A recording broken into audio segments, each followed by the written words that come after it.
The first tremors of this conflict weren't measured in geopolitics or diplomatic messaging.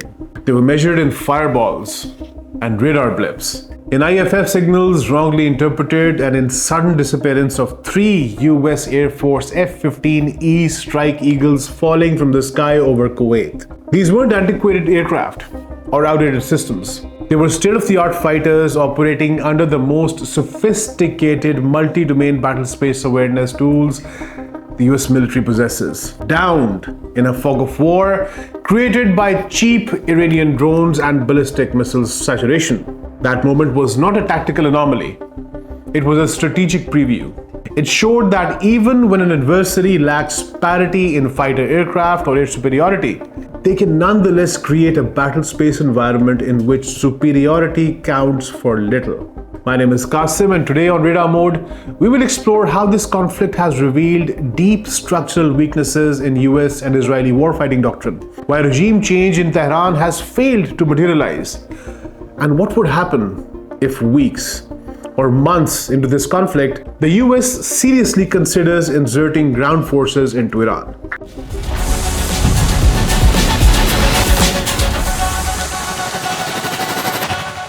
Hello and welcome to Radar Mode on Pakistan Connect.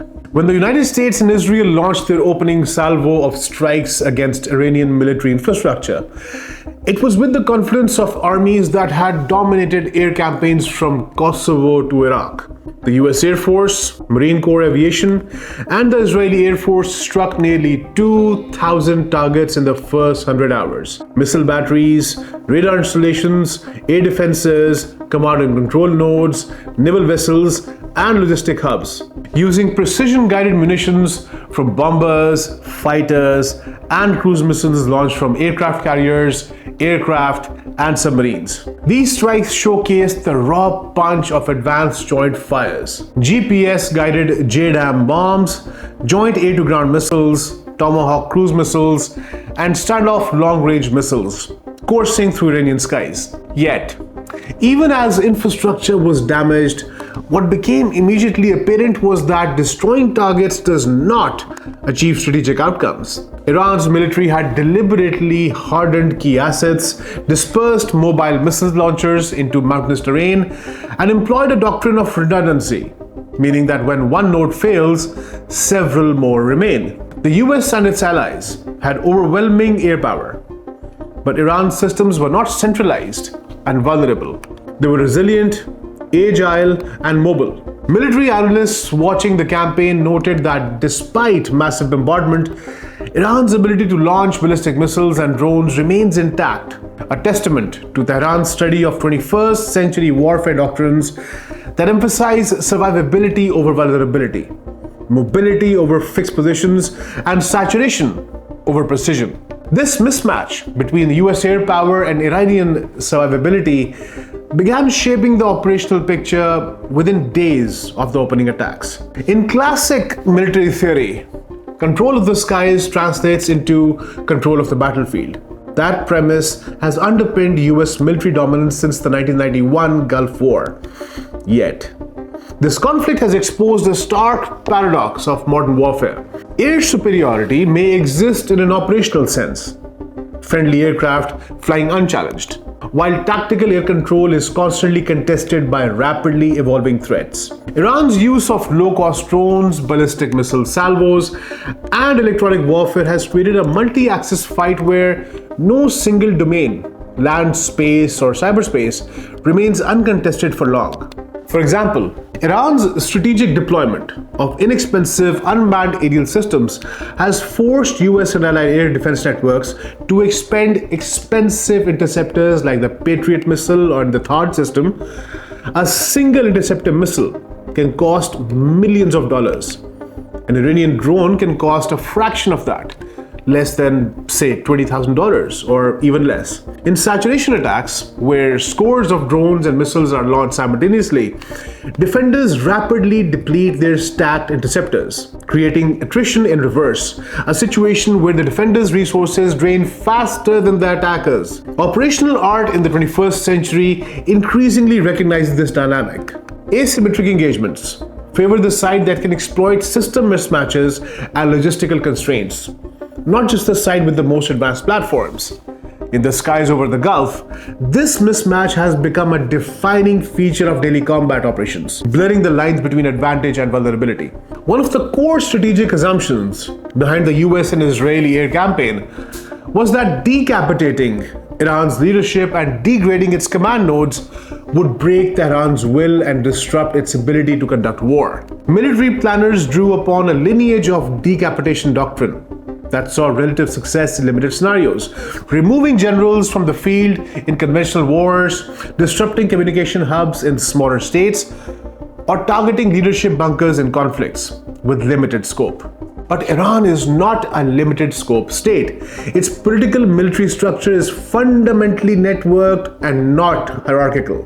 While Ayatollah Khamenei was a symbolic and operational center of state power, removing him did not dismantle the interconnected networks of clerical authority, elite military institutions, and militia chains that bind the state together. Instead of creating irreversible disruption, the loss of senior leadership has had the opposite effect. It has galvanized cohesive operational command among the Islamic Revolutionary Guard Corps, accelerated decentralized decision-making, and reinforced narratives of resistance across multiple military layers. The very structure that US planners sought to dismantle, an adaptively distributed command architecture, proved more resilient than anticipated, enabling Iran to sustain, even intensify, multi-domain operations without centralized paralysis. Multi-domain attrition and air defense saturation. While the US military prides itself on its joint doctrine and networked capability, the reality on the ground reveals that high-end equipment does not guarantee strategic advantage in a conflict characterized by simultaneous multi-domain pressures. Iran's saturation attacks, launching hundreds of ballistic missiles and waves of drones in quick succession across several fronts, have forced defenders into continuous engagements. Each wave forces Patriot, THAAD, and short-range systems to burn through interceptors, exposing a fundamental logistical vulnerability. The US and its regional partners carry finite inventories of interceptors and resupply, often reliant on production back home, cannot sustain extended multi-domain engagements without significant strain. Furthermore, Iran's employment of ballistic missiles with varying trajectories, some things that radars cannot track, combined with cruise missiles and drones flying below radar horizons, has complicated integrated air defense operations. This forces combat air commanders to reprioritize threats in real time, often redirecting assets from one sector to another. These complex trade-offs reveal a stark truth of modern warfare: battlefield uncertainty, not merely enemy firepower, dictates operational outcomes. Advanced doctrine now recognizes that information dominance and rapid adaptation are just as critical as physical munition superiority. Yet, in this conflict, the US joint force has been forced into reactive postures rather than decisive maneuvers. Now for the question that everyone's asking: will the US put boots on ground? As weeks of combat unfold without a decisive end in sight, political pressures from Israel and Gulf allies may intensify calls within US strategic circles for a ground contingency. Military logic, however, cautions against such a step, especially when examined through the lens of operational viability, supply lines, forced posture, and strategic objectives. Iran's terrain, deep mountain ranges, vast deserts, and dense urban centers, is historically hostile to mechanized invasion. Past campaigns in similarly rugged theaters have shown that conventional forces face drastic disadvantages when a defending state combines local knowledge, dispersed mobility, and irregular tactics. An invading ground force will not only confront Iran's regular army, but also a network of militias that has been built over years and decades, tribal fighters, and a decentralized combat unit with deep knowledge of every valley, road, and village. This environment would negate key US strengths, from armored columns to air-ground coordination, because defenders could continually force the attackers into costly urban and mountain engagements. The operational reality is clear. A ground invasion of Iran would likely transform the conflict from a limited air campaign into a protracted counterinsurgency with global ramifications. In other words, it could be the biggest mistake the US could ever make. Additionally, without clear objectives, something that we have seen over the past two conflicts that the US has undertaken, without clear objectives, a ground deployment risks mission creep. Is the mission to seize territory, to disarm missile units, to install a new government? Military doctrine warns that without achievable narrow objectives, an invasion becomes an open-ended occupation. The very scenario that eroded US strategic resolve in Afghanistan and Iraq. In Iran, the population's size, political cohesion, and a history of resistance create a battlefield where conventional military success could be fleeting, with tactical victories obscured by strategic quagmires. While the focus here remains on military realities, geopolitical pressures cannot be ignored, especially when viewed through the prism of force posture and alliance commitments. Israel, facing existential threats on its northern and southern fronts, has consistently lobbied for broader US engagement to ensure Tehran's capabilities are irreversibly degraded. Gulf states, concerned about the security of the infrastructure and airspace, also apply pressure for expanded operations. Yet, from a military perspective, these pressures risk strategic overstretch, a phenomena wherein force becomes committed beyond the sustainable capacity because political imperatives outpace operational realities. US regional basing patterns, logistic footprints, and sustainment pipelines were designed for expeditionary campaigns with clear objectives, not for prolonged multi-domain attrition against a state prepared for decades to restrict precisely this kind of attack.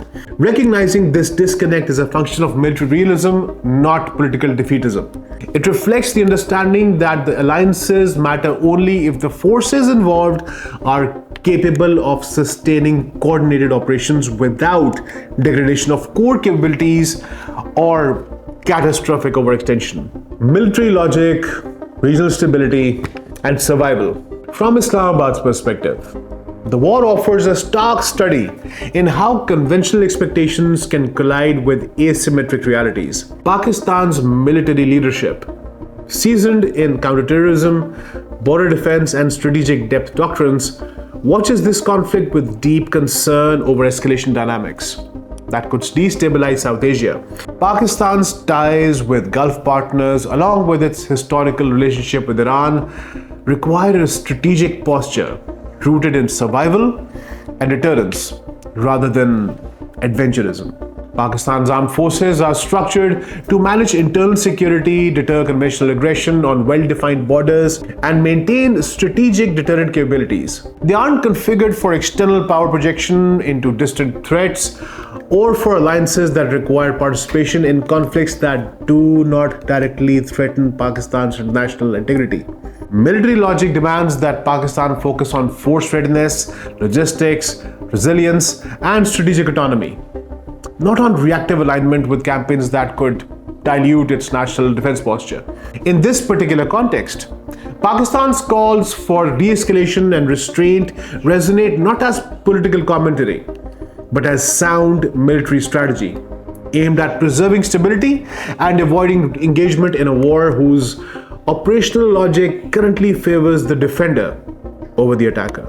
The narrative that advanced weaponry, overwhelming air power, and decades of military dominance can quickly break a state with resilient 21st century defense doctrine has collapsed under its own assumptions. Iran's posture, combining decentralized command, saturation attacks, multi-domain engagements, and societal resilience, has turned this war into a test of endurance rather than force projection.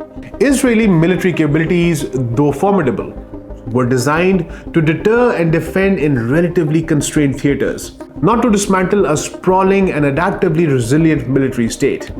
The US military, for all its technology and experience, is not currently positioned for a rapid, decisive victory in such environment, especially without a clear, achievable objective. A ground invasion, even considered as a contingency weeks or months into the conflict, would likely transform the war from a costly air campaign into a protracted, resource-draining occupation with no tangible path to victory.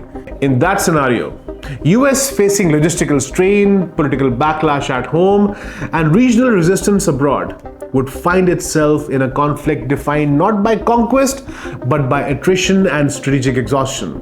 For Pakistan, the lesson is clear. In a 21st century conflict where asymmetric tactics and strategic endurance outweigh conventional firepower, national survival depends not on rushing to align with distant powers, but on maintaining readiness, preserving sovereignty, and prioritizing civility over escalation. That's all from Radar Mode this week. If this episode has helped you understand the depth of this conflict, please support Radar Mode by liking, subscribing, and commenting. And please do share our episode. I'm Kasim, and I'll see you next week. Until then, stay informed, stay aware, and keep your radars on.